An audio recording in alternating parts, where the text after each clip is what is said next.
عربی میں حجر پتھر کو کہتے ہیں۔ اس کا جو مفہوم بن رہا ہے کہ ایسا ٹھوس چیز، جو ایسا ٹھوس مادہ جو ٹکرانے پہ شدید قسم کا امپیکٹ رکھتا ہو۔ اگر ہم پھر اس کے لغوی معنی دیکھتے ہیں تو کسی سخت اور ٹھوس مادے کو یا ایسی سخت چیز جو جماؤ رکھنے والی چیز ہو، یعنی سپیس گھیرنے والی چیز ہو، عربی میں اس کو جو ہے اس کے لیے جو لفظ استعمال ہوا ہے حجر کا استعمال ہوا ہے۔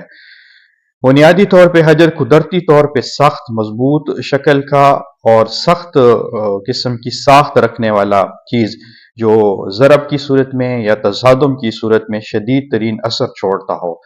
اس کو عربی میں جو ہے نا حجر کہتے ہیں، اور ہم اردو میں اس کے لیے پتھر کی ٹرانسلیشن کرتے ہیں۔ تو اب ہم اس کی جو ہے سائنٹیفک کمپوزیشن کی بات کر لیتے ہیں۔ پتھر جو سائنٹیفکلی کن مواد سے بنا ہوتا ہے، تو اس میں سب سے جو پہلی چیز ہے یا بنیادی چیز ہے وہ سلیکون ڈائی آکسائڈ ہوتا ہے، جو بیسیکلی آکسیجن اور سلیکون کا مرکب ہے۔ یہ جسے مطلب یہ ریت ہوتی ہے یا پتھر ہوتا ہے یا شیشہ اس مٹیریل سے بنتا ہے۔ دوسرے نمبر پہ اس میں ہوتی ہے ایلومینیم آکسائڈ ہوتی ہے، یعنی یہ ایلومینیم اور آکسیجن کا مرکب ہے جو مٹی کو یا پتھر کو وہ کرتی ہے، زیادہ ٹیمپریچر، شدید ٹیمپریچر میں اس کو محفوظ رکھتی ہے اور اس کے اندر سختی کو قائم کرتی ہے۔ پھر اسی طرح جو مطلب پتھر ہے یا حجر ہے، اس میں آئرن آکسائڈ بھی ہوتا ہے جو لوہے اور آکسیجن کا مرکب ہے، اور یہ مٹی یا پتھر کو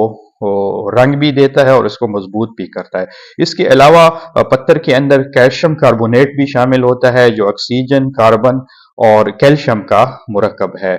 اور اسی طرح اس کے اندر میگنیشیم آکسائڈ بھی ہوتا ہے جو بیسیکلی میگنیشیم اور کیلشیم کا مرکب ہے۔ تو ان ایلیمنٹ سے جو ہے نا بیسیکلی پتھر جا کے